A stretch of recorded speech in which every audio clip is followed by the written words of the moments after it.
하나님이 기뻐하시는 예배를 위한 예배 에티켓. 10분 일찍 오셔서 참석하시면 은혜가 배가 돼요. 작은 양보와 배려의 주차는 행복한 주의를 만들어요. 휴대폰은 예배 시작 전에 끄거나 무음으로 변경해 주세요. 생수를 제외한 음식과 음료를 가져오지 않아요. 뒤에 오시는 성도님들을 위해 앞자리와 안쪽 자리부터 앉아주세요. 새로 오셔서 등록을 원하시는 분은 본당 입구 안내위원에게 말씀해 주시면 등록을 돕도록 하겠습니다. 작은 실천으로 우리 함께 은혜롭고 온전한 예배를 만들어가요. 할렐루야, 여러분 반갑습니다. 2부 목장연합 예배에 나오신 여러분, 우리 하나님께서 기뻐하실 줄로 믿습니다.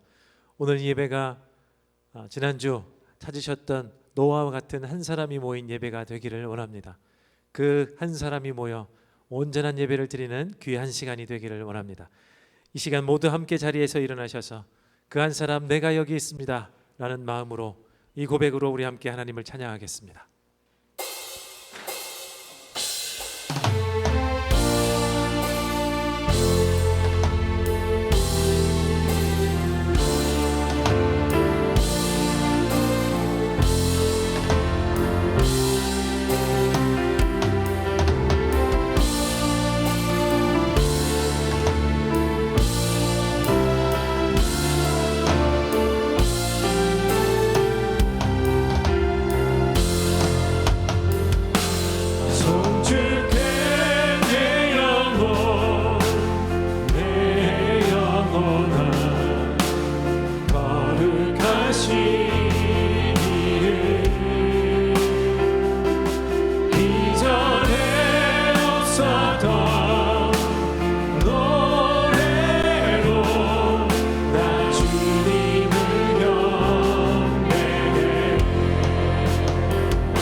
사도신경으로 우리의 신앙을 하나님 앞에 고백합니다.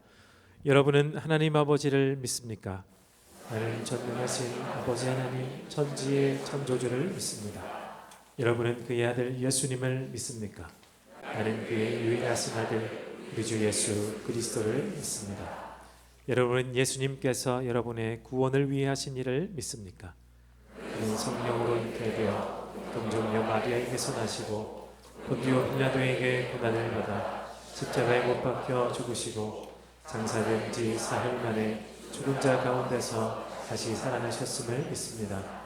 여러분은 예수님께서 어떻게 오실 것을 믿습니까? 하늘에 오르시어 전능하신 아버지 하나님 우편에 앉아 계시다가 거기로부터 살아있는 자와 죽은 자를 심판하러 오십니다. 여러분은 성령 하나님을 믿습니까? 나는 성령을 믿으며 거룩한 공교회와 성도의 교제와 죄를 용서받는 것과 몸의 부활과 영생을 믿습니다. 아멘. 모두 함께 자리에 앉으시겠습니다. 우리 함께 이 시간 살아계신 주님, 우리의 하나님을 찬양하겠습니다.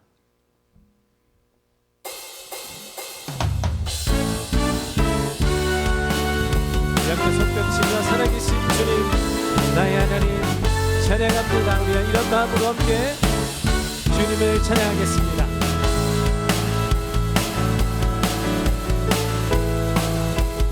주 하나님, 주 하나님, 독생자 예수 날 위하여 오시었네. 내 모든 죄 하사하시고 죽음에서 부활하신 나의 구세주, 살아계신 주님, 살아계신 주 나의 참된 소망 넘쳐흐시 전혀 없네. 사랑의 주내 갈 길 인도하니 내 모든 삶의 기쁨 내 주만 주 안에서 거듭난 주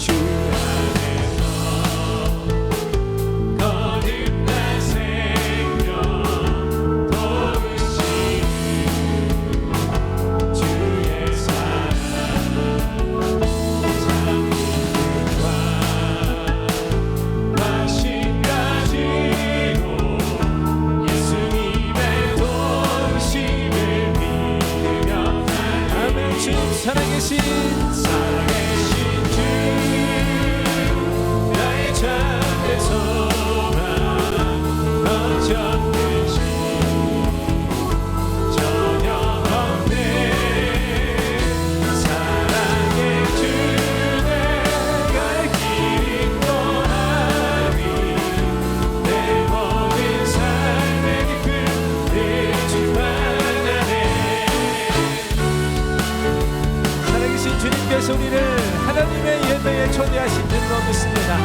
우리 기쁨으로 주님을 다시 한번 찬양하겠습니다. 그 3절 그 언제가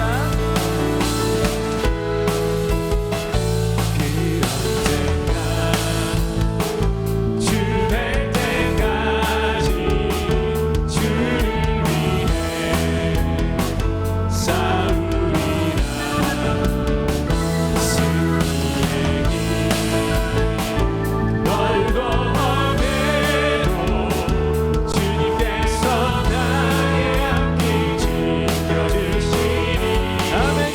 살아계신 주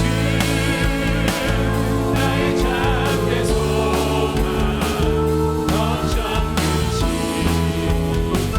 전혀 없네. 사랑의 주내 갈 길 인도하니 내 모든 삶의 기쁨 예주만. 다시 한번 살아계신 주님, 살아계신 참된 소망 넘쳐흐시 전혀 없습니다. 전혀 없네.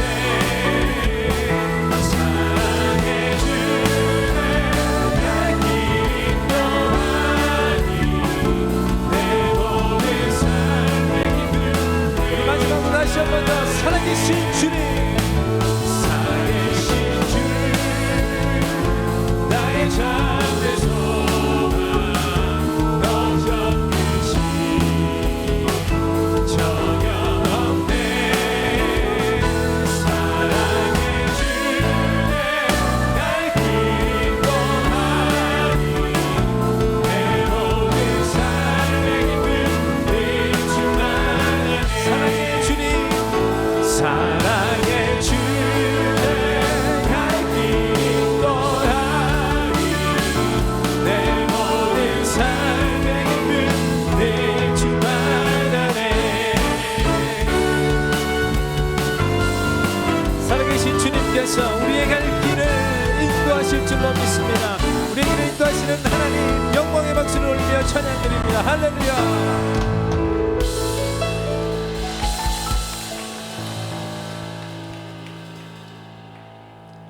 지난주에 들었던 또 말씀을 기억하며 우리 한 사람 찾았던 그 노아, 세상에 다른 사람이 없을지라도 그 한 사람이 하나님과 눈을 맞추며 그 하나님의 눈에 있는 그 은혜를 찾았던 것처럼 오늘 우리가 이 땅에서 지금 이 시간 이 시대에 하나님이 찾으시는 그 한 사람이 되기를 원하는 마음으로 함께 이 찬양을 올려드렸으면 좋겠습니다.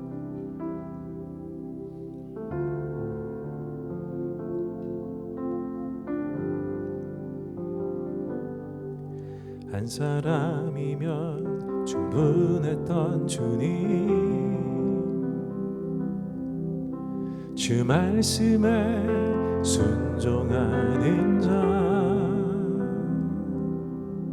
한 걸음마다 하나님 말씀 의지하여 주님의 마음에 동참하는 자,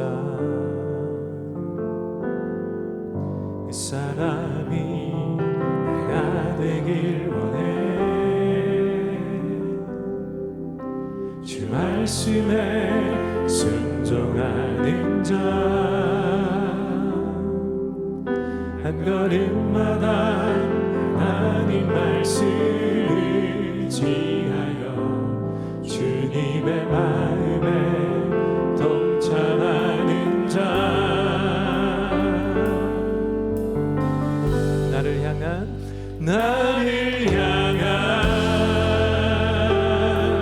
예배, 주님이 잘하시네. 주를 향한 나의 삶, 전심으로 주께 경배.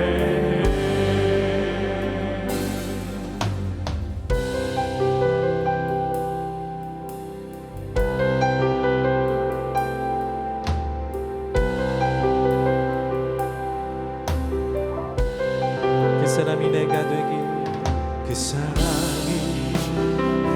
되길 원해. 주 말씀에 순종하는 자, 한 걸음마다 하나님 말씀 의지하여 주님의 마음에 동참하는 자, 나를 향한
다시 한번 나를 향한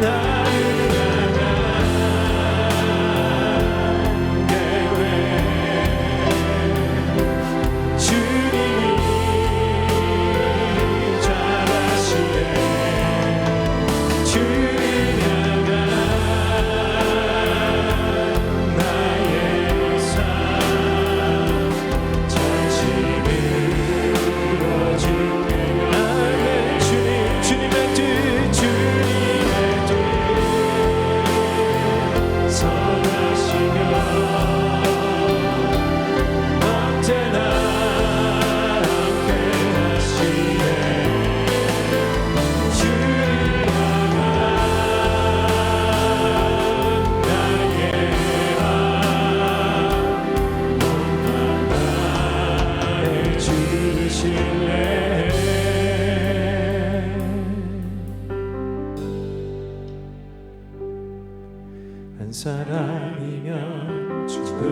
하셨던 주님, 주 말씀에 순종하는 자, 한 걸음마다 하나님 말씀을 지하여 주님의 마음에 동참하는 자.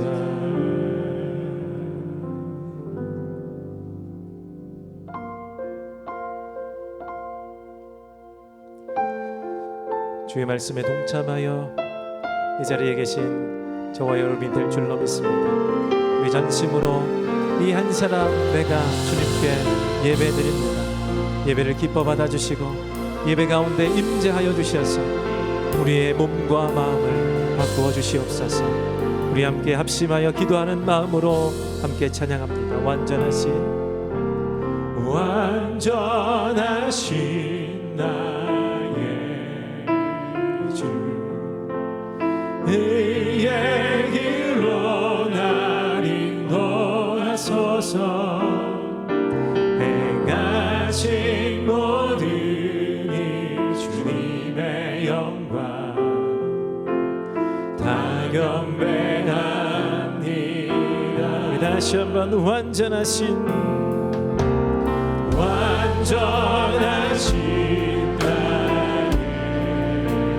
주, 의의 길로 날 인도하소서.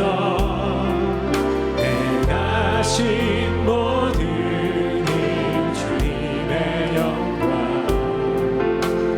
다 경배합니다. 아멘. 예배합니다. 예배합니다. 찬양합니다. 주님만 날 다스리소서. 예배합니다. 찬양합니다. 주님 홀로 높임 받으소서.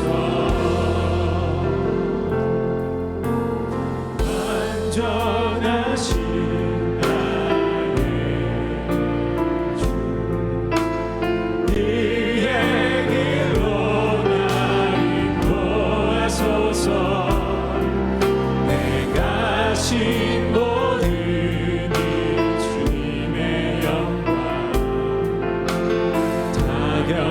완전하신 주님 다시 한번 찬양합니다. 완전하신 나의 주, 의의 길로 날 인도하소서. 행하신 모든 일 주님의 영광 다 경배하네. 주님 예배합니다. 예배합니다. 찬양합니다. 주님만 날 다스리소서. 예배합니다. 찬양합니다. 주님 홀로 아멘. 주님 예배합니다. 예배합니다. 찬양합니다. 주님만 날 다스리소서. 예배합니다. 찬양합니다. 주님 우리 마지막으로 전심으로 합심하여 다시 한번 찬양합니다. 예배합니다. 예배합니다. 찬양합니다. 오 주님, 주님만 날 다스리소서. 예배합니다. 예배합니다. 찬양합니다.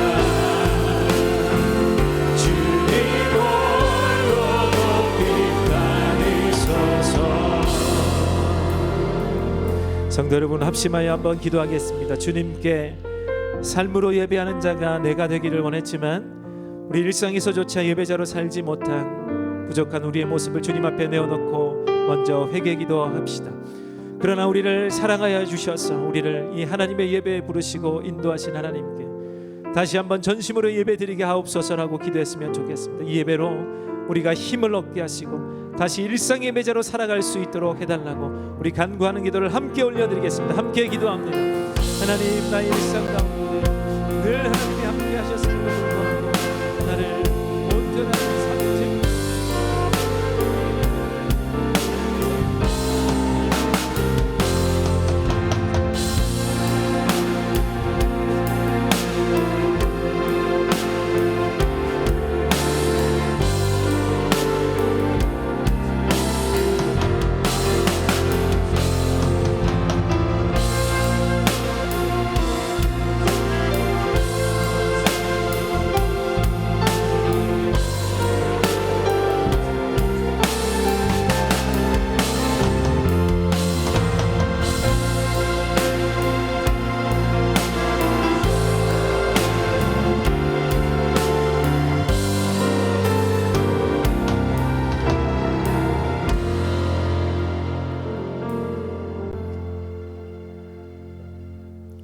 사랑의 하나님, 죄로 인해서 죽을 수밖에 없었던 저희를 구원해 주시고 자녀 삼아 주셔서 감사합니다. 하나님 아버지 앞에 나와서 직접 예배 드릴 수 있는 엄청난 특권까지 은혜로 허락해 주셔서 감사합니다. 그런데요, 하나님은 저희의 기도에 대해서 응답해 주시지 않은 때가 있음을 경험합니다. 아주 절박한 기도에도 침묵하시는 것처럼 느껴지는 때가 있음을 경험합니다.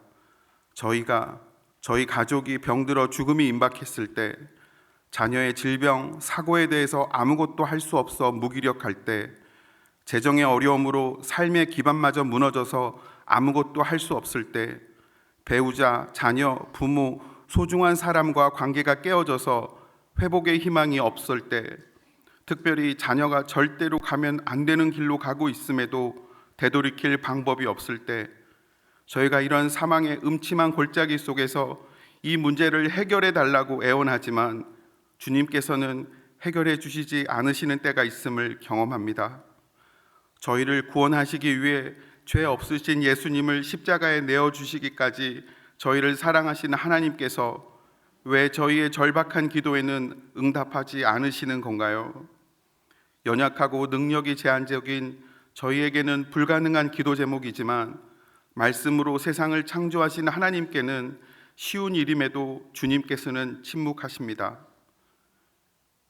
대신에 모든 상황 속에서 저희와 함께 하신다고 말씀하십니다. 저희는 문제를 해결해 달라고, 문제 자체를 없애 달라고 애원하지만 하나님은 저희와 함께 해주신다고 말씀합니다. 문제가 해결되지 않으면 저희와 함께 해주시는 것이 무슨 소용이 있나 하는 서운하고 원망하는 마음이 들기도 합니다. 그러나 하나님과 함께하는 시간이 쌓이면서 이제 조금씩 알게 됩니다. 문제를 해결해 주시지 않아도 하나님께서 저희와 함께 하시는 것이 가장 큰 복임을 조금씩 깨닫게 됩니다. 저희 판단으로는 절대로 발생하면 안 되는 일들이 일어나는 과정 속에서도 하나님의 계획과 일하심이 있었음을 시간이 지나면서 고백하게 됩니다. 도저히 견딜 수 없을 것 같았던 고통스러운 상황 속에서도, 죽음 같았던 시간 속에서 주님께서 저희를 살리고 계셨음을 고백합니다. 저희가 하나님을 더 깊이 알도록 이끌고 계셨음을 고백합니다. 그 경험을 통해서 저희가 세상의 가치관에서 조금씩 벗겨지고 하나님 나라의 가치관으로 덧입혀지고 있음을 고백합니다. 사망의 음침한 골짜기는 여전히 두렵지만 용기 내어 기도합니다. 하나님, 저희와 함께 해주셔서 감사합니다. 여전히 연약하고 문제 많고 실패가 많은 인생이지만 저희의 삶을 통해서 하나님의 영광이 드러나기를 소망합니다. 저희의 연약함을 생각하면 감히 바랄 수 없는 기도이지만 불가능이 없으신 하나님의 능력과 사랑을 의지하여 기도합니다. 하나님, 저희의 삶을 통해서 하나님이 영광이 드러나기를 소망합니다. 서툴고 부족하고 잘못하고 실패할 수 있겠지만 하나님의 영광이 드러나는 그런 삶을 살아보고 싶습니다. 그동안 실수할까 잘못할까 걱정하며 눈치 보며 움츠러들어 살았습니다. 이제는 하나님의 영광이 저희 삶을 통해 드러나길 기대하며 전심으로 마음껏 살아보고 싶습니다. 가정에서, 일터에서, 목장에서, 샘물학교에서, 수련회에서, 선교사님들과의 동역에서, 특별히 우리 가까이 보내주신 아직 믿음이 없는 사람들에게 하나님의 영광이 저희 삶을 통해 드러나기를 소망합니다. 오늘 윤만선 목사님을 통해서 선포될 하나님의 말씀을 기대합니다. 하나님에 대한 말씀을 통해 저희 잘못을 깨닫고 저희 가치관이 변화되고 삶이 변화되고 하나님 나라 증인의 삶을 살게 되기를 소망합니다. 이 땅에서부터 하나님 나라의 삶을 누리며 하나님의 영광이 드러날 수 있기를 기대합니다. 이 모든 말씀을 항상 저희와 함께 하시는 예수 그리스도의 이름으로 기도드립니다.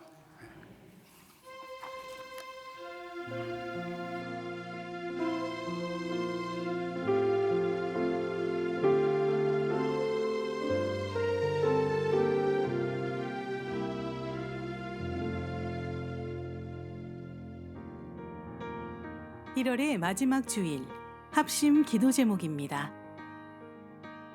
금주부터 시작된 다음 세대의 겨울 사역 일정입니다. 유년부부터 새벽 이슬 청년까지 이어지는 겨울 사역과 자녀들의 신앙을 위해 성도님들의 기도와 격려를 부탁드립니다. 신년 처음으로 열리는 예수 영접 모임이 2월 28일 토요일 오후 4시에 은혜관 5층 주영도서관에서 열립니다. 복음이 필요한 VIP를 비롯한 모든 분들을 초대합니다. 특별히 2026년 새로 등록하신 분들은 꼭 참석을 부탁드립니다.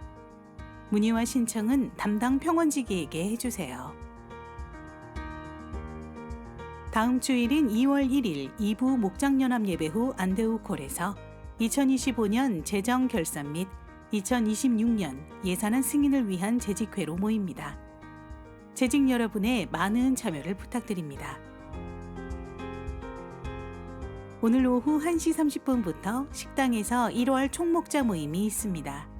전체 모임 후 초원 모임으로 이어지오니 목자님들의 참석을 바랍니다. 금주의 교인 소식입니다.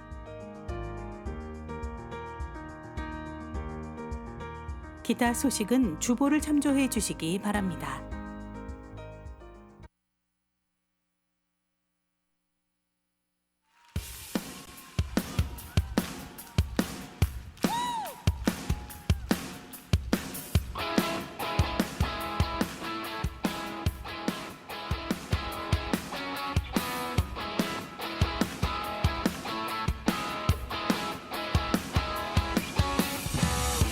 주님의 사랑이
높이리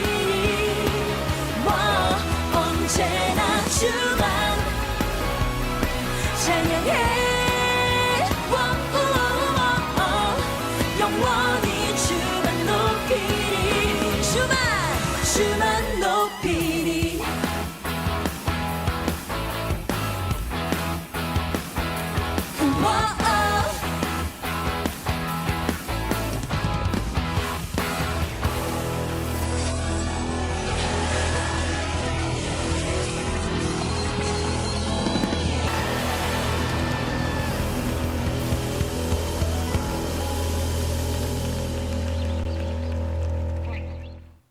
네, 성도 여러분, 새겹줄 기도해 주신 그 하나님의 은혜를 또 감사하며 그 영광의 박수를 하나님 앞에 올려드리겠습니다.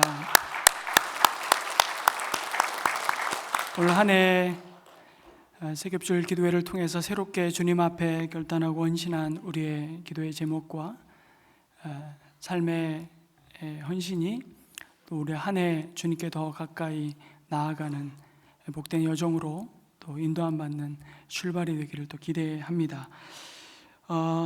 합심기도 제목으로 나누는 교회 소식들 꼭 살펴주시되 올해 첫 번째 예수영전 모임에 우리 계속 기도해 오셨던 우리 VIP 분들 또 함께 초대해 주시고 또 새로 등록하신 성도님들 아직 예수영전 모임을 통해서 아직 복음을 듣지 못하셨던 우리 성도님들 가족들이 있으면 초대해서 귀한 하나님이 값없이 주시는 구원의 은혜를 또 선물로 받아 누리는 그런 은혜가 있기를 또 기대합니다. 오늘 우리에게 주시는 하나님의 말씀은 창세기 11장 1절에서 9절 말씀입니다. 우리 한 절씩 교독하겠습니다. 창세기 11장 1절에서 9절입니다. 처음에 세상에는 언어가 하나뿐이어서 모두가 같은 말을 썼다.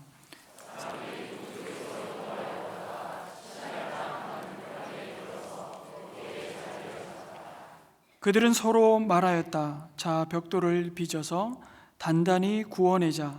사람들은 돌 대신에 벽돌을 쓰고 흙 대신에 역청을 썼다.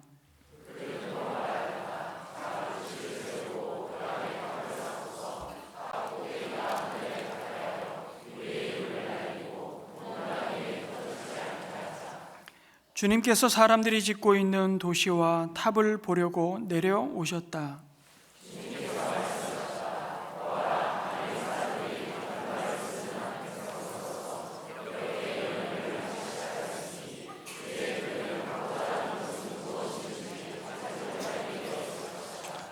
자, 우리가 내려가서 그들이 거기에서 하는 말을 뒤섞어서 그들이 서로 알아듣지 못하게 하자.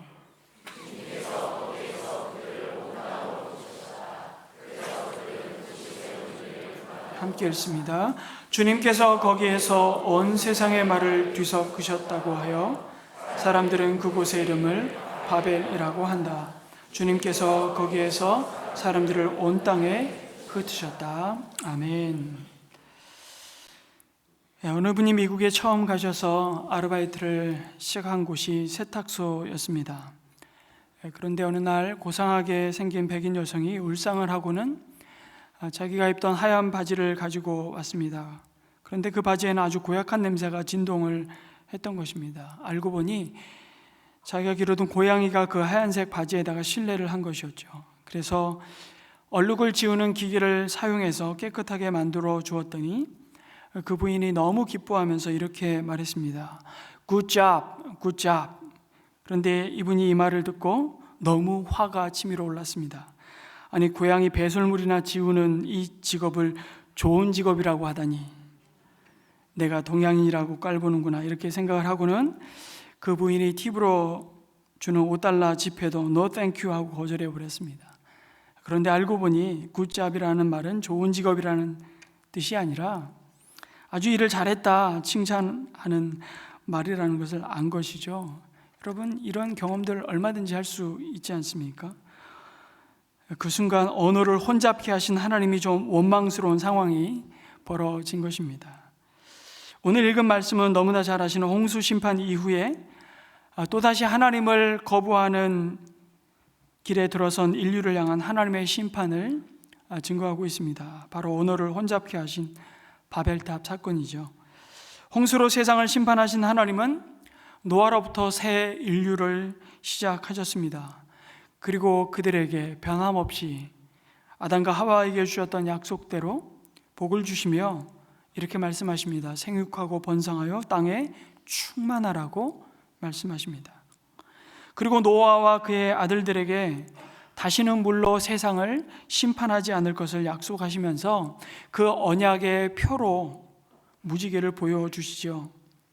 이어지는 창세기 10장은 그렇게 새로 시작된 인류의 역사를 노아의 세 아들 셈과 함과 야벳의 족보를 말씀하십니다.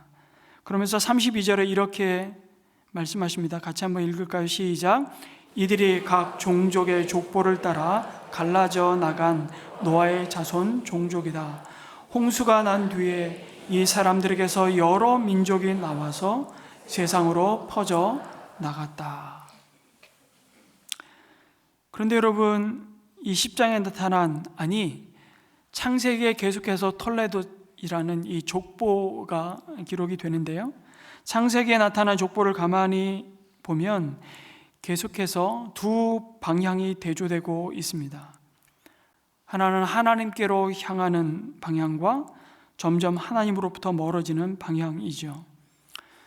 하나님으로부터 멀어지는 대표적인 인생이 바로 가인이었습니다. 그리고 그의 후손들이었죠. 하나님께로 향하는 자들이 아벨을 대신하여 주신 셋과 그리고 그의 후손들이었습니다. 창세기 4장 16절에서 보면 가인은 주님 앞을 떠나서 에덴의 동쪽 놋 땅에서 살았다고 말씀합니다. 모세가 창세기를 기록하면서 하나님이 약속하신 땅 가나안을 기준으로 동쪽일 수도 있지만 에스겔서와 요한계시록은 이 에덴을 하나님이 거하시는 성전으로 묘사하고 있는데요, 성막의 구조를 보면 여러분이 이 출입문이 항상 동쪽에 있었습니다. 그리고 출입문을 지나 들어가면 성막이 나오고 그 성막은 성소와 지성소로 하나님의 깊은 임재가 임하는, 결국 지성소는 가장 서쪽에 위치해 있는 것을 보게 됩니다. 그렇게 가인이 에덴의 동쪽으로 갔다는 것은 여러분 하나님과 점점 멀어지는 방향으로 갔다는 의미입니다. 여기 주님 앞을 떠났다고 할 때 가인이 주님 앞을 떠났다, 여기 주님 앞이라는 히브리어 원문으로 이 의미도 사실은 하나님의 얼굴, 여호와의 얼굴이라는 의미인데요, 이런 주님의 얼굴을 떠났다는 말은 더 이상 하나님의 얼굴 보지 않겠다는 것이죠. 하나님과는 이제 관계를 끊겠다는 의미입니다. 하나님으로부터 멀어지기로 작정을 한 걸음이었습니다. 그렇게 정착한 땅이 어디라고요? 에덴 동쪽 놋 땅이었다고 말씀하죠.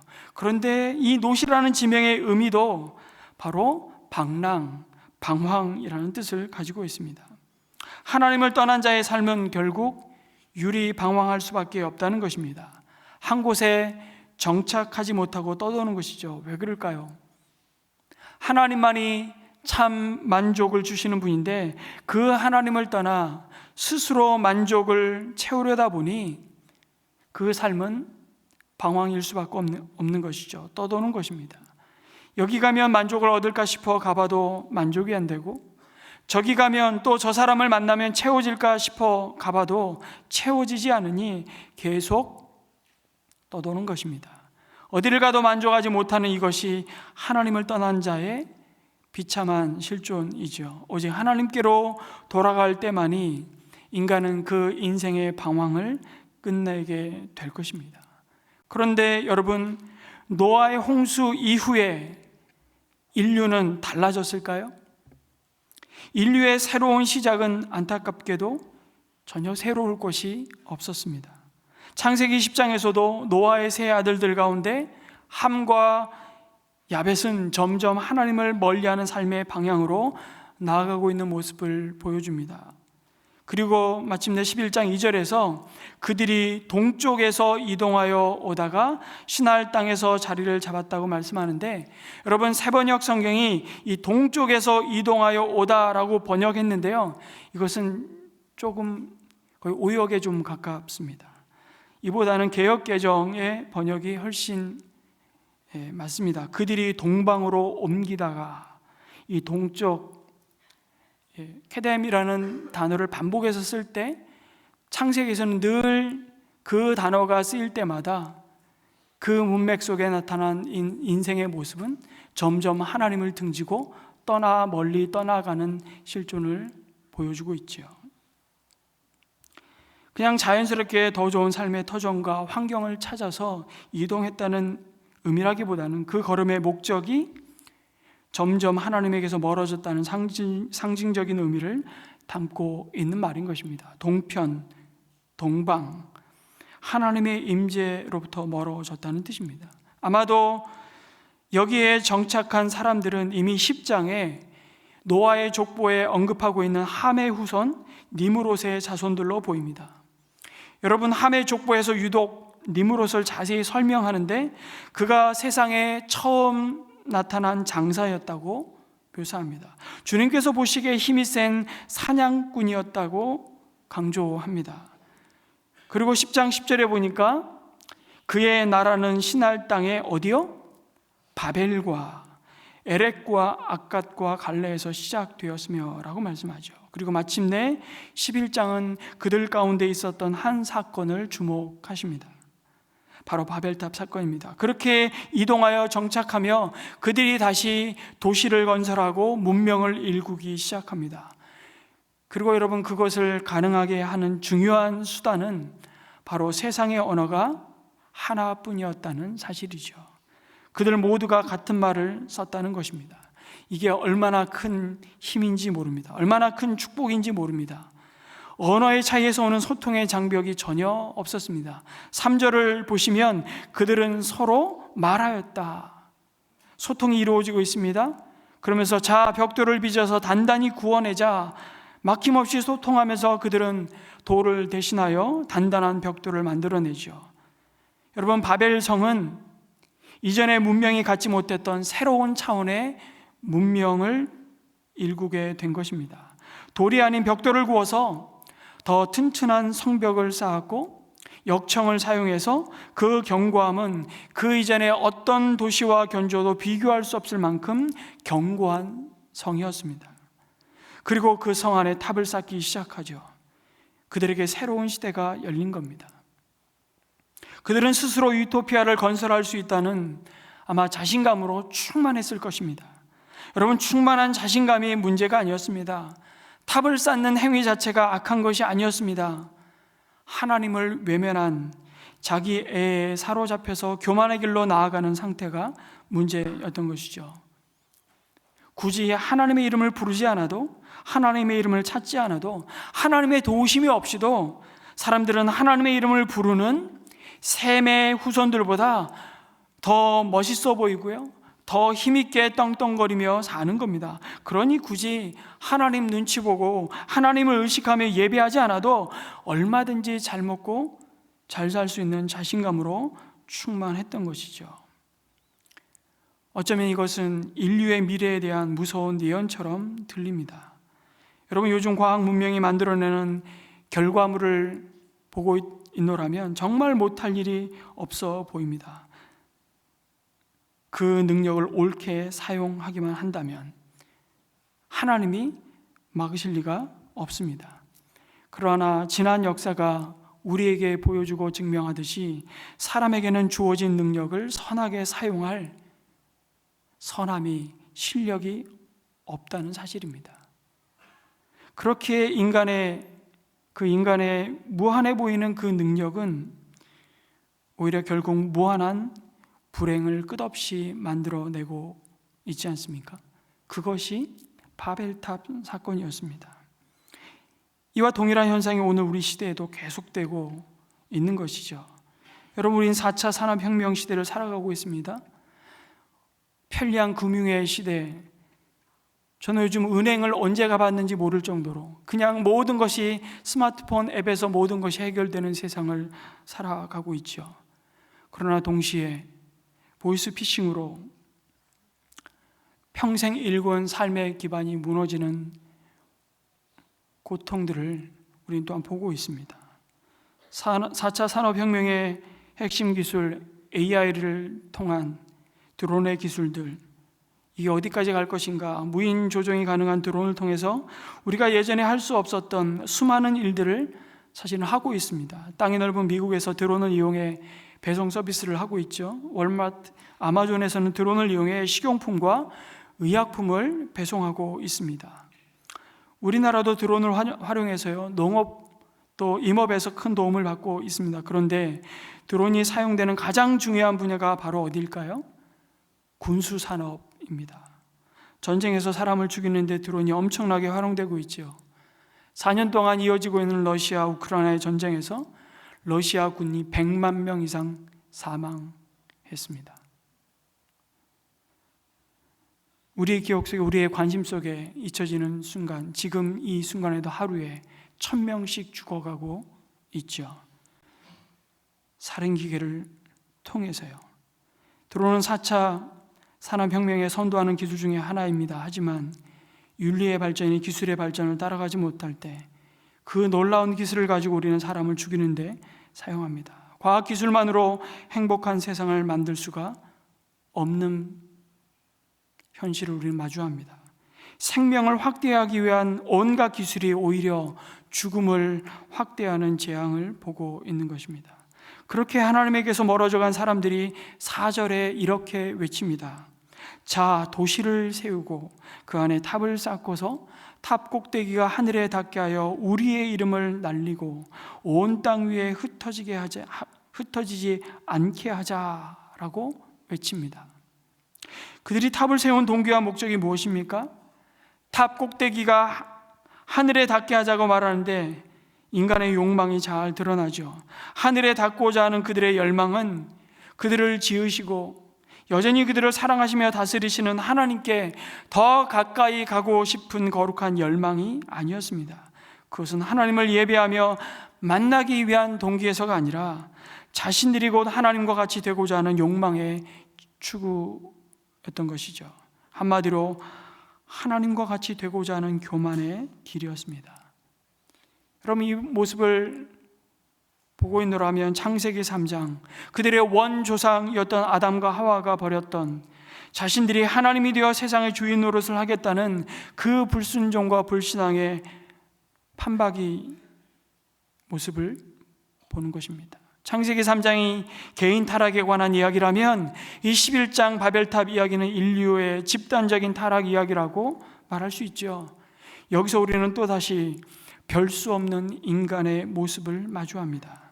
인간이 여전히 자신의 능력으로 영원한 제국을 만들고 하나님이 되려고 시도한 제2의 선악과의 열매를 따먹은 사건이 바벨탑을 쌓는 일이었습니다. 여러분, 스스로 하나님이 되고자 하는 이 유혹, 지금도 이 유혹처럼 강력한 것은 없습니다. 오늘도 우리는 매일매일 순간 우리 안에 하나님이 되려고 하는 유혹이 있습니다. 하나님 없이 살아가고 싶은, 아니 하나님 없이도 살아갈 수 있는 세상을 우리는 꿈꾸는 거죠. 하늘에까지 닿고자 하는 노력은 지금도 계속되고 있는 것입니다. 사람들은 더 높은 곳으로 올라가고자 합니다. 그것으로 힘을 과시합니다. 세상은 어디에나 고지탈환을 위한 치열한 싸움이 벌어지고 있죠. 그 이유는 누구로부터도 통제받고 싶지 않기 때문입니다. 내가 하나님이 되고 싶은 것이죠. 이 인간의 원초적인 본능이 뭐냐면 바로 지배의 욕구입니다. 예수님이 이 땅에 사람의 몸을 입고 오셔서 공생애를 시작하며 사탄에 이끌려 성령의 이끄심을 따라 사탄에게 시험당하실 때 받은 공격도 다른 것이 아니었습니다. 높은 곳에 예수님을 세우고 천하만국의 영광을 보여주고 나에게 절하라, 내 이 영광을 너에게 다 주겠다고 자기 이름을 날리고자 하는, 언제나 지배의 욕구로부터 우리는 참 자유로울 수 없는 자들입니다. 남편은 아내를 지배하려고 하고 아내는 남편의 그 지배를 끊임없이 거부하는, 받지 않으려고 하는 이 싸움이 매일매일 가정에서 일어나고 있죠. 직장 안에서도 마찬가지입니다. 이 권력 의지가 계속 충돌하고 있는 것입니다. 그래서 사다리를 타고 더 높은 곳으로 올라가려고 하는 것이죠. 어느 분이 상대적으로 나는 키가 작다고 생각해서 2cm 키 높이 구두를 신었는데 그렇게 우러러 보이더랍니다. 이게 인간의 모습인 것이죠. 온 세상은 끊임없이 더 높은 건물을 짓고자 경쟁적으로 마천루 하늘에 닿고자 하는 그 욕망에 사로잡혀. 그럼 두바이의 그 뭡니까? 부르즈 칼리파입니까? 제가 한번 가서 봤더니만요, 고개가 꺾여지지가 않더라고요. 그 코앞에 가서 그 꼭대기를 한번 쳐다보려다가 제 허리가 꺾이게 생겼더라고요. 828m, 162층. 사우디아라비아에는 1km, 1000m의 건물이 올라가고 있습니다. 서로 경쟁하죠. 그러나 하나님이 보실 때 웃으시며 한번 훅 부시면, 한번 흔드시면 끝나는 그것을 자랑하며 우리는 자신의 이름을 온 세상에 날리기 위해 오늘도 끝없이 폭주기관차처럼 달려가고 있습니다. 위로. 여러분, 예수님의 제자들도 예수님을 따라다니는 동안에 끊임없이 그들이 추구했던 것은 높은 곳이었습니다. 누가 보좌 우편에 앉느냐의 싸움이었죠. 인간은 그렇게 높은 곳을 좋아합니다. 그래서 하늘까지 모두가 올라가는 것에 관심이 참 많습니다. 왜 그럴까요? 높이 올라갈수록 군림하고 지배하고자 하는 욕망이 충족될 수 있다고 착각하기 때문입니다. 그러면서 사람은 그 자리에서 세상의 영웅호골이 되어 자신의 이름을 날리고자 하죠. 그래서 하나님의 이름을 드러내기 위함이 아니라 자신의 이름이 높이 드러나는 신전을 세웠던 겁니다. 여러분, 바벨탑은 다른 것이 아니라 신전이었습니다. 그 바벨탑의 흔적을 오늘 우리 시대 가운데 중동에서 발견된 지구라트를 보면 다 계단형으로 되어 있어서 그 꼭대기에는 다 제사를 드렸던 신전의 터가 흔적으로 남아 있는 것입니다. 여러분, 우리는 본능적으로 타인에게 인정받고 싶어하는 욕구가 있습니다. 그것은 우리의 종교심마저 부추기고 자극하죠. 그래서 신앙생활을 오래 할수록 내가 얼마나 기도했는지, 내가 이 교회를 위해 얼마나 헌신했는지 은근히 드러내고 싶어 합니다. 은근히. 대놓고 하면 너무 뽀대가 안 나잖아요. 하지만 믿음이 진짜 성숙해 갈수록요, 영적 거인들은 침묵합니다. 내가 나를 증명하려고 애쓰는 순간 하나님의 영광은 가려지고 인간의 교만함만 남는다는 사실을 너무나 잘 알기 때문이죠. 여러분, 바벨탑은 바로 이 교만의 죄를 지적합니다. C.S. 루이스는 그에 져서 순전한 기독교에서 그래서 이 교만을 일컬어 영적인 암이라고 불렀습니다. 이 암은 조용히 퍼지죠. 우리의 모든 경건을 자기 자랑으로 변질시킵니다. C.S. 루이스는 교만이 본질적으로 경쟁적이라고 지적합니다. 내가 남보다 더 나은 그리스도인이라는 것을 증명하고 싶어하는 마음, 그 마음이 바로 우리의 관계를 파괴하는 근원인 셈입니다. 그래서였을까요? 빌립보서 3장 8절에서 9절에 보면 사도 바울은 예수님을 주님과 구원자로 만난 뒤에 이런 고백을 합니다. 한번 같이 읽겠습니다. 시작. 그뿐만 아니라 내 주 예수 그리스도를 아는 지식이 가장 고귀함으로 나는 그 밖의 모든 것을 해로 여깁니다. 나는 그리스도 때문에 모든 것을 잃었고 그 모든 것을 오물로 여깁니다. 나는 그리스도를 얻고 그리스도 안에 있는 사람으로 인정받으려고 합니다. 얼마나 놀라운 고백인지 모릅니다. 바울은 사실은 누구보다 자기 증명할 것들로 가득했던 사람이었죠. 가문도 좋았고요.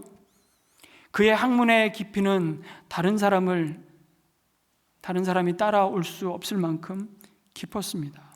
그의 종교적인 열심도 1등이었죠. 하지만 진짜 주님을 만나고 영적 내공이 쌓이자 그 모든 자랑거리를 배설물처럼 여겼습니다. 이유는 진짜 보석을 가진 사람이 가짜 보석을 자랑하며 자기를 증명하려 애쓰지 않기 때문입니다. 하나님이 나를 알고 계신다는 확신이 있는 사람은 굳이 사람들 앞에서 자기 목소리를 높일 이유가 없기 때문이죠. 여러분, 창세기 11장에서 바벨탑을 쌓아서 스스로 이름을 내려고 했던 그들의 계획은 무너졌습니다. 그런데 바로 그 다음 장인 창세기 12장에 가면 하나님께서 한 사람, 바로 아브라함에게 이런 약속을 하시죠. 내가 너의 이름을 위대하게 하겠다고 약속하십니다. 2절 말씀 한번 읽어볼까요? 시작. 내가 너로 큰 민족을 이루고 내게 복을 주어 내 이름을 창대하게 하리니 너는 복이 될지라. 여러분, 바벨탑을 세운 사람들은 스스로의 힘으로 이름을 위대하게 하려고 했습니다. 하지만 하나님은 아브라함을 부르시면서 약속하시죠. 내가 너의 이름을 위대하게 하겠다고 약속하십니다. 여러분, 사람의 이름이 위대해지는 것은 우리에게 달려있지 않습니다. 내가 아무리 높아지려고 해도 스스로 높아질 수 없습니다. 오직 하나님의 뜻에 순종할 때, 하나님의 방법으로 하나님의 때에 우리의 이름이 위대해지는 것이죠. 그 위대함은 우리를 결코 교만하게 만들지 않습니다. 그런 면에서 창세기 11장과 12장은 엄청난 대조를 보이고 있습니다. 그 대조의 출발이 바벨탑 사건이 끝난 뒤에 셈의 족보를, 하나님을 향하여 더 가까이 나아가고자 했던 셈의 족보를 말씀하시면서 그 셈의 후손 가운데 아브라함을 구별하시고 우상의 땅에서 불러내시는 겁니다. 그 놀라운 구속의 역사, 구원의 역사가 그렇게 12장부터 시작이 됩니다. 여러분, 자기 힘으로 자기 이름을 위대하게 하려고 하는 사람들과 하나님의 뜻에 순종해서 하나님께서 내가 너의 이름을 위대하게 하겠다고 약속하신 사람들 모습을 우리 앞에 펼쳐 보이십니다. 여러분은 어떠한 삶을 사시겠습니까? 내 힘으로 스스로 위대해지시겠습니까? 아니면 하나님께 순종함으로 하나님의 손이 여러분을 높여주시는 것을 경험하시겠습니까? 나의 힘으로 위대해질 수 없음을 인정하며 하나님께 순종함으로 주님의 손이 여러분을 높여주시는 것을 경험하게 되시기를 주님의 이름으로 축원합니다. 아멘. 바벨탑을 쌓아 하늘에 닿고자 했던 자들의 동기는 보신 대로 자신들의 이름을 날리는 것이었죠. 그런데 여기 이름을 날리다는 의미도요, 그 이름을 자랑하자는 의미도 있지만 사실 원어적인 의미는 스스로 이름을 짓는다라는 뜻입니다. 어떤 장면이 떠올라지십니까? 스스로 이름을 짓다.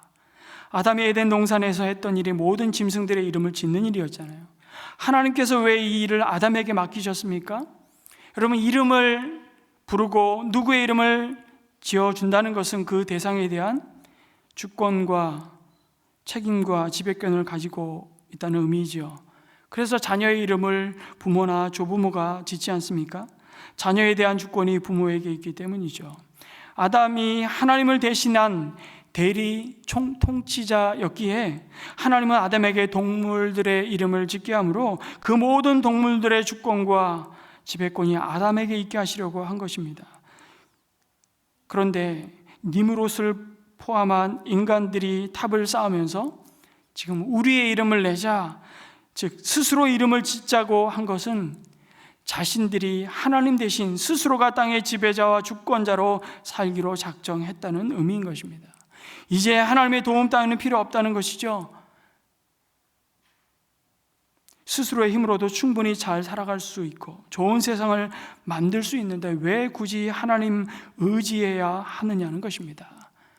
여러분, 똑같은 내용을 하늘에 닿고자 하는, 그리고 이름을 드러내고자 하는 이 모든 표현은 사실은 한 가지인 것입니다.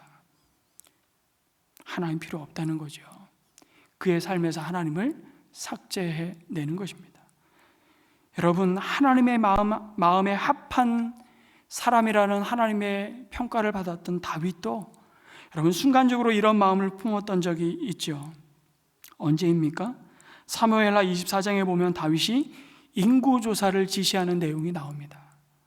다윗이 나라가 커지고 부강해지니까 자기도 모르게 힘이 들어간 겁니다. 하나님이 도와주지 않아도 할 수 있겠다는 마음이 들었습니다. 위험한 상황인 것이죠. 여태껏 하나님이 도와주셔서 이긴 것인데 자기가 능력이 있어서 그렇게 된 줄 알고 교만에 빠져버린 것입니다. 바로 이 교만은 자신을 높이는 것으로 끝나지 않습니다. 하나님을 근본적으로 대적하는 자리로 나아가는 것입니다. 하나님의 자리에 자신을 두는 지경에까지 이르는 것이죠. 그래서 교만은 다른 것이 아니라 자리를 바꿔치기 하는 것입니다. 하나님의 자리에 자신을 두고 자신이 왕노릇하는 우상숭배의 뿌리가 바로 교만이라 할 수 있습니다.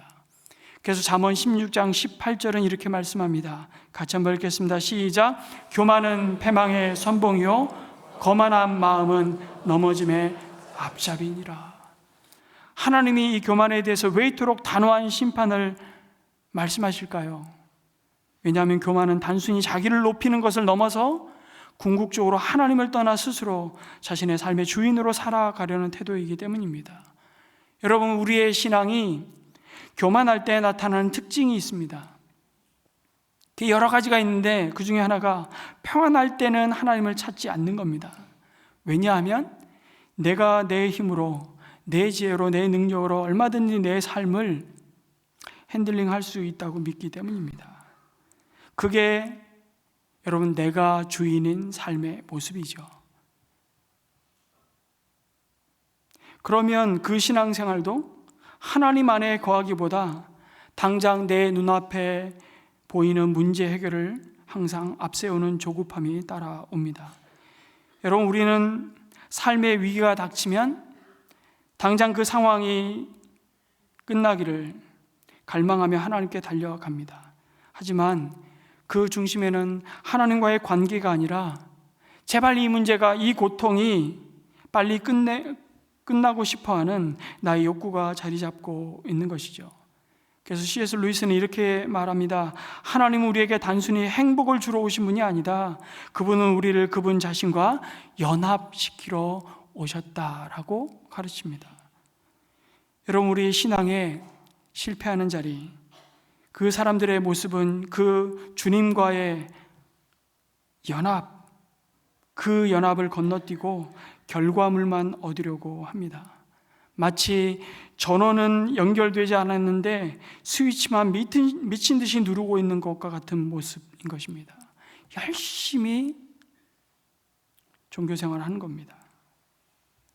이 영적 원리를 가장 잘 설명해 주는 말씀이 바로 요한복음 15장 5절이죠. 같이 한번 읽겠습니다. 시작. 나는 포도나무요 너희는 가지이다. 사람이 내 안에 머물러 있고 내가 그 안에 머물러 있으면 그는 많은 열매를 맺는다. 너희는 나를 떠나서는 아무것도 할 수 없다. 이 말씀의 가르침은, 핵심은 많은 열매를 맺는다에 있는 것이 아닙니다. 너희가 나를 떠나서는 아무것도 할 수 없다는 사실을 잊지 말라. 여러분, 신앙의 성공은 많은 열매를 맺는 게 아닙니다. 포도나무이신 주님께 붙들려 있고 붙어 있는 것이죠. 그 삶에 하나님께서는 성령의 9가지 열매를 풍성히 맺게 해주십니다. 가지의 유일한 임무는 나무에 붙어 있는 것입니다. 가지가 스스로 수액을 만들어낼 수 없듯이 우리 역시 그 하나님의 다스림과 통치권 밖에서는 어떤 영적 승리도 만들어낼 수 없습니다. 그러나 교만한 사람들은 나무에서 잘려나간 채로 주님이 고통을 해결해 달라고, 때로는 사단아 물러가라고 소리칩니다. 생명줄이 끊긴 상태에서 마치 심폐소생술만 반복하고 있는, 그래서 늘 힘겹고 지칠 수밖에 없는 모습인 것이죠. 마귀는 이러한 우리의 영적 상황을 너무나도 꿰뚫어 보며 우리를 시험합니다. 우리의 이런 조급함을 아주 잘 이용하죠. 그래서 사탄은 우리가 기도를 하더라도 하나님이 아닌 닥친 당면한 문제에 집중하게 만듭니다. 이 문제가 안 풀리면, 진도가 나가지 않으면 내 인생은 끝이야. 기도해도 소용없잖아. 끊임없이 불안에, 두려움에 수액을 주입합니다. 이때 조급함에 빠진 사람은 하나님을 신뢰하기보다 그분을 문제 해결의 도구로 전락시키는 것입니다. 그래서 C.S. 루이스는 우리가 하나님께 무언가를 달라고 조르는 동안 정작 하나님이 우리에게 주시려는 그분 자신을 놓칠 때가 많다고 경고했습니다. 여러분, 교만으로부터 우리의 믿음을 지키고 믿음에서 승리하는 것은 문제 해결이 아니라 그 문제를 압도하는 하나님의 평강이 내 심령 가운데 임할 때 시작되는 줄 믿습니다. 그리고 그 평강은 오직 포도나무이신 그리스도께 온전히 접붙여져 있을 때만 흘러 들어오는 것이죠. 그래서 이 교만한 태도에 대한 해법은 너무 명확합니다.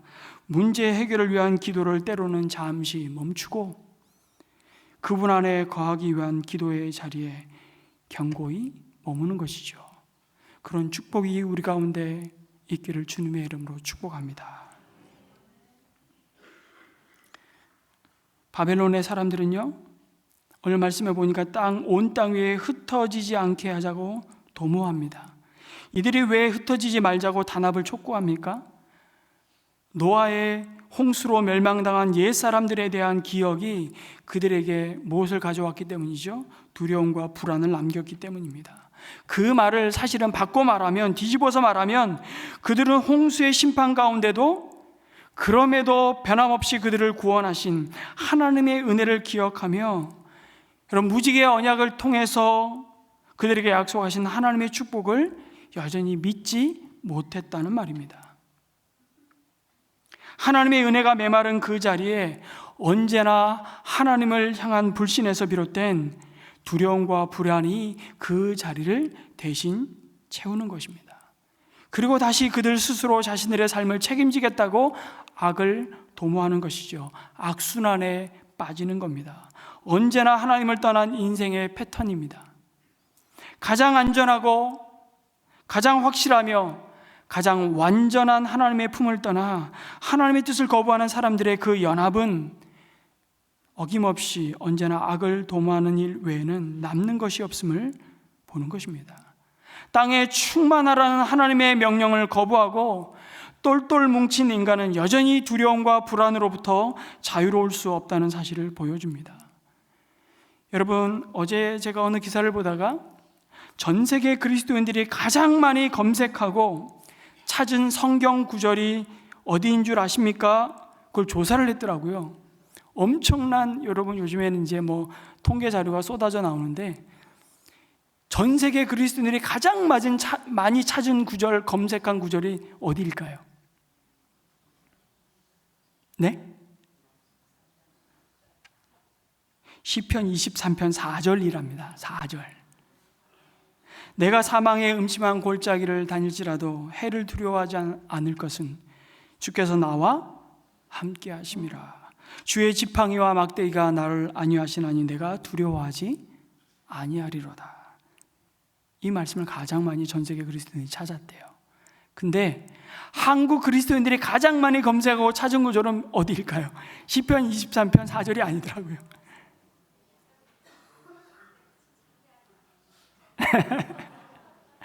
내 시작은 미약하였으나 내 나중은 창대하리라. 식단과 많이 붙어있어요.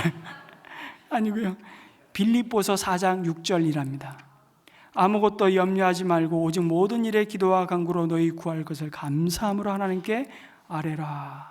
그래야면 모든 지각에 뛰어난 하나님의 평강이 그리스도 예수 안에서 너희 마음과 생각을 지키시리라. 이게 가장 많은 한국 그리스도인이 찾은 구절이에요. 맞는 것 같아요. 내가 암송하고 있는 거 보니까. 뭘 말하는 거죠? 두 구절을 잘 비교해 보세요. 인간이 끊임없이 두려움과 불안으로부터 구원받기를 갈망한다는 얘기입니다. 그런데 그것을 인간이 가진 힘으로 해결하고자 할 때 더 이상 하나님은 보이지 않습니다. 인간이 힘을 자랑하고 힘을 과시할수록 하나님은 더 멀리 계신 분. 그러면서 사람들의 결속은 더 강화되죠. 뭉치면 살고 흩어지면 죽는다는 신념 아래 더 똘똘 뭉칩니다.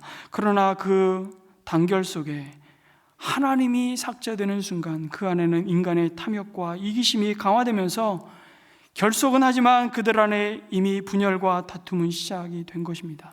그러면 더 불안과 두려움은 증폭되어 우리에게 돌아오는 것이죠. 그래서 오늘날 여러분 다시 민족주의, 국가주의가 일어나고 있는 이 경향은 매우 위험한 것입니다. 하나님이 배제된 민족주의는요, 또 다른 민족을 향하여 전쟁을 일으킬 수 있는 가능성이 대단히 높아지는 것이죠. 하나님이 없는 문화, 하나님이 배제된 학문, 하나님이 빠진 정치, 경제, 그 어떤 것도 온전할 수 없습니다. 하나님이 보시기에 참 좋았다고 말씀하신 창조의 질서를 떠난 그 현장은 언제나 하나님이 아닌 인간의 오만함이 드러나고 힘을 남용하게 되어 있기 때문에, 그리고 그 힘으로 결국은 하나님에게 반역하게 되죠.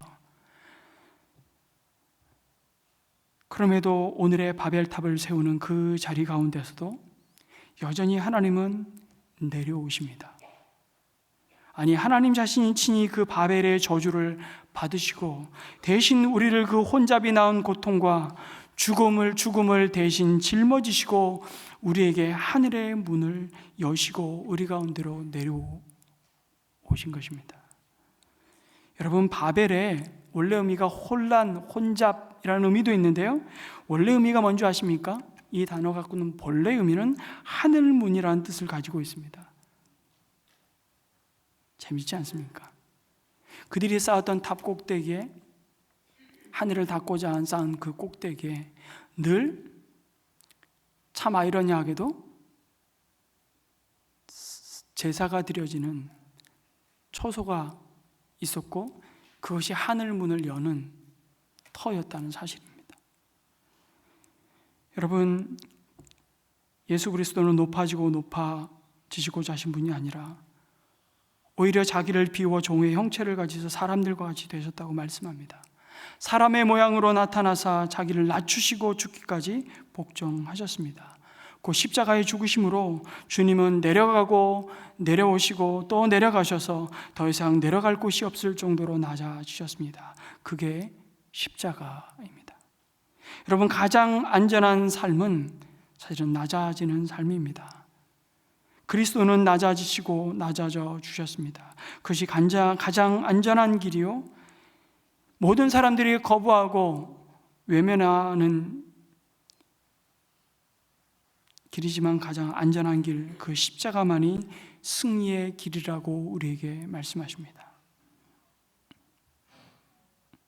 그 십자가를 향할 때 우리는 부활을 비로소 경험할 수 있습니다. 이런 십자가를 날마다 바라볼 수 있게 되기를 주님의 이름으로 축복합니다. 여러분, 하나님은 인간의 왕국이 건축되는 것이 좌절되도록 언어를 혼잡케 하셨죠. 만약 그렇게 하지 않으셨다면 인간은 사실은 돌이킬 수 없는 죽음의 길로 갈 것을 아셨기에 하나님은 개입하셨습니다. 6절에 이렇게 이런 일을 하기 시작하였으니 이제 그들은 하고자 하는 것은 무엇이든지 하지 못할 일이 없을 것이다 라고 말씀하시죠. 이것은 브레이크가 고장난 고성능 차와 같은 것입니다. 그래서 하나님은 엔진의 시동을 꺼버리십니다. 동력을 잃어버리고 언어로 혼잡케 하셔서 그들을 흩으신 것이 여러분, 그들에게 하나님의 심판이었지만 동시에 그것은 하나님의 자비, 은혜였음을 그들은 미처 아마 몰랐을 겁니다. 여러분, 하나님이 바벨탑을 막으신 것은 하나님에게 위협이 되기 때문에 막으신 게 아닙니다. 인간이 얼마나 하찮은 존재인가를, 별 수 없는 인간인지를 알려주시기 위하여 막으신 것이죠. 사실은 더 큰 재앙을 막아주시기 위한 또 다른 감춰진 하나님의 은혜인 것입니다. 그러나 인간의 모든 비극은 그럼에도 하나님 앞에서 자신의 고집을 꺾지 않고 갈 때까지 가보자는 태도 아닐까요? 여러분, 그 길 끝은 영원한 파멸밖에 없음을 알기에 하나님은 그들에게 피할 길을 주신 것입니다. 그리고 아브라함을 부르시죠. 그들이 흩어짐으로 하나님을 찾고 붙들 수만 있다면 그것은 저주가 변하여 축복이라는 사실을 기억해야 합니다. 그리고 이런 회복의 역사가 기가 막히게 일어난 사건이 바로 사도행전 2장의 오순절 성령 강림 사건입니다. 여러분, 사도행전 2장 3절 4절에 보니까 우리가 사도행전을 오랫동안 함께 나눴지만 이 놀라운 구원의 역사가 그리스도 예수 안에서 온 땅 끝까지 이르러 내 증인이 되라는 그 하나님의 부르심의 은혜가 어떻게 시작되었습니까? 마치 불의 혀처럼 갈라지는 것들이 마가 요한의 다락방에 모여 기도하는 성도들을 위해 임하지요. 각 사람이 하나씩 임하여 있더니 그들이 다 성령의 충만함을 받고 성령이 말하게 하심을 따라 다른 언어들로 말하기를 시작하는데 각자 태어난 곳의 방언으로 말했다고 증거합니다. 각자의 나라의 말을 하는데 다 알아듣는 역사가 일어난 것이죠. 언어의 혼란이 사라져 버렸습니다. 인류의 바벨탑 사건을 통하여 언어가 혼잡되어 분열이 일어났던 그 소통이 일어나지 않는 시대에 여러분, 새로운 회복의 역사가 시작된 것입니다. 언어는 그대로 있는데 소통이 일어난 것입니다. 여러분, 중요한 것은 언어가 아닙니다. 하나의 언어를 주신 게 아니에요. 성령의 능력으로 모두가 각자의 언어로 말하지만 그 언어로 드러나는 하나님의 영광과 복음을 알아듣고 보게 하시고 반응하게 하셨다는 사실입니다. 각자의 나라의 언어를 사용함에도 불구하고 모두가 그것을 알아듣고 화답하고 하나가 되어 화해가 일어나고 있는 현장, 한 몸이 이루어지는 새로운 공동체의 역사가 일어난 것이죠. 바벨탑의 저주와 심판이 끝이 나고 성령이 임하심으로 새롭게 하나 되게 하시는 그 성령의 역사가 사도행전의 역사요, 오늘 이 시대의 복음의 역사인 줄 믿습니다. 성령이 언어의 장벽을 뛰어넘게 하고 민족의 편견을 뛰어넘게 하셨습니다. 이것은 인간에 의한 연합이 아니라 하나님에 의한 연합, 우리가 꿈꾸는 참된 하나됨의 모습이죠. 여러분, 우리가 아무리 주먹을 쥐고 다짐하고 띠를 띠고 시위를 해도 안 되는 거예요. 하나를 만드는 것은 조직으로 되는 것도 아니고 세상적인 어떤 힘과 기획으로 되는 게 아니에요. 성령이 임하셔야 되는 줄로 믿습니다. 여러분, 우리의 가정도 마찬가지예요. 나누어지고 깨어지면요, 오해가 생기면 그 오해를 참 못 풀어요. 우리는 성령 하나님만이 진정 우리의 갈라진 마음을 하나 되게 하실 줄 믿습니다. 그래서 성령의 하나 되게 하신 것을 너희는 힘써 지키라고 말씀하고 그 교회를 향해서 가지신 이 놀라운 복음의 능력을 경험하라고 우리에게 말씀하고 있습니다. 여러분, 우리 안에 성령이 임하실 때 모든 장벽과 한계와 다양성을 뛰어넘는 것, 성령의 바람이 불면 지역으로, 이념으로, 세대별로, 성별로, 빈부별로, 인종별로, 민족별로 나뉘고 갈라졌던 마음이 진정으로 하나가 되는 샬롬의 역사가 일어날 줄 믿습니다. 사도행전을 통해 보여주신 이 변함없으신 하나님의 역사가 올해 우리의 모든 가정과 목장과 은혜 샘물교회에 함께 하시길 주님의 이름으로 축원합니다. 아멘. 우리 한번 이렇게 기도할까요? 사랑하는 주님, 하나님 없이도 잘 살 수 있다고 착각하며 스스로 높아지려는 이 교만의 바벨탑을 무너뜨려 주시기를 기도했으면 좋겠습니다. 아브라함처럼 하나님의 부르심에 순종함으로 주님의 방법으로 주님의 때에 높여주심을 경험하게 하시고 주님 안에 거함을 선택하는 겸손한 믿음을 우리에게 허락해달라고 기도했으면 좋겠습니다. 그리고 우리의 가정과 일터와 교회 안에 인간의 탐욕으로 쌓아 올린 바벨탑, 그 바벨탑으로 인한 불통과 오해의 장벽을 성령의 능력으로 허물어 주시고 바벨의 분열을 넘어 오순절의 연합과 샬롬을 누리게 해달라고 우리의 가정과 우리의 목장과 주님의 몸된 교회를 주님 앞에 올려드리는 기도를 함께 드리겠습니다. 기도합니다. 하나님 아버지, 온 세상이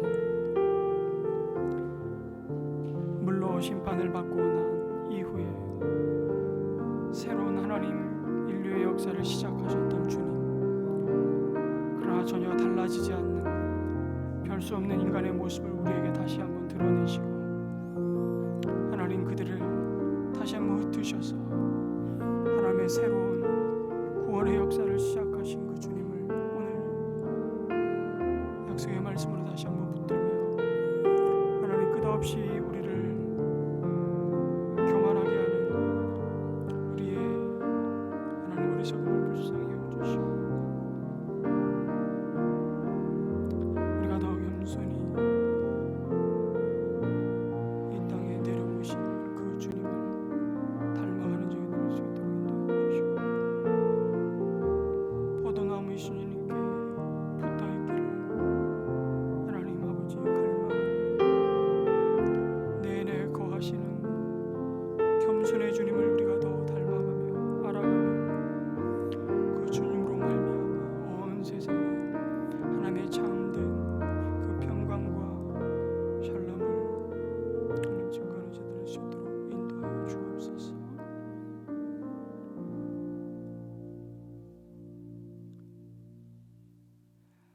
사랑의 주님,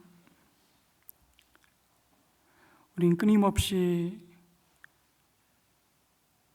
우리 스스로를 높이며 우리의 이름을 드러내고자 하는 몸부림치는 별 수 없는 인간임을 다시 한번 고백합니다.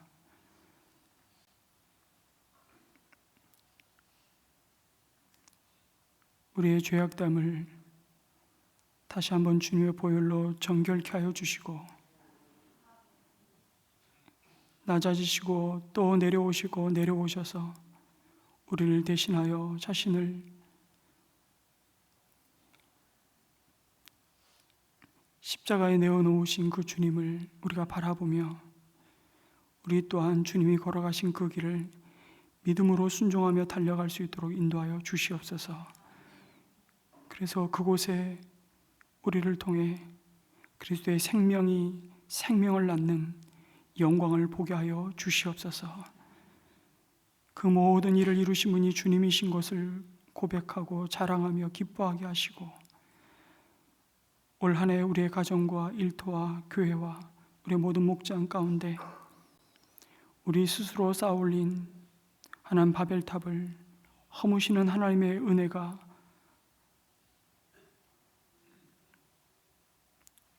우리를 오히려 하나 되게 하고 하나님이 주시는 하늘의 샬롬을 누리게 하는 축복의 하나님 은혜가 될 수 있도록 은혜 베풀어 주시옵소서. 또 한 주간의 삶을 주님의 손에 올려드리며 우리 주 예수 그리스도의 이름으로 간절히 기도합니다. 아멘. 우리 자리에서 일어나셔서 함께 결단의 찬양을 드립니다.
주의 자비를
다시 한번 헌신의 자리로 초대합니다. 오늘 말씀의 응답으로 주님 앞에 새롭게 결단하며 여러분의 삶을 하나님이 기뻐하시는 거룩한 산제물로 드리기를 원하는 기도 제목이 있다면 그것을 헌신대 앞으로 나오셔 표현하시고 축도 마친 뒤에 함께 기도하겠습니다. 이제 평안한 마음으로 세상에 돌아가십시오. 선한 일에 용기를 가지시며 악을 악으로 갚지 마십시오. 항상 연약한 자를 도우시며 병든 자를 찾아보시며 환난 당하는 이웃을 위로하십시오. 모든 사람을 존경하시며 주님께 봉사하고 주님을 사랑하십시오. 모든 일을 믿음과 사랑으로 행하시며 어떤 일에도 소망을 포기하지 마십시오. 그리고 거룩하신 성령께 순종하여 기쁨과 감사의 생활을 해나가십시오. 우리 하나님 아버지는 언제나 어디서나 여러분과 함께 하시며 저와 여러분을 도와주실 것입니다. 이제 하늘의 복을 받겠습니다. 여호와는 내게 복을 주시고 너를 지키시기를 원하며 여호와는 그의 얼굴을 내게 비추사 은혜 베푸시기를 원하며 여호와는 그 얼굴을 내게로 향하여 드사 평강 주시기를 원하노라. 아멘.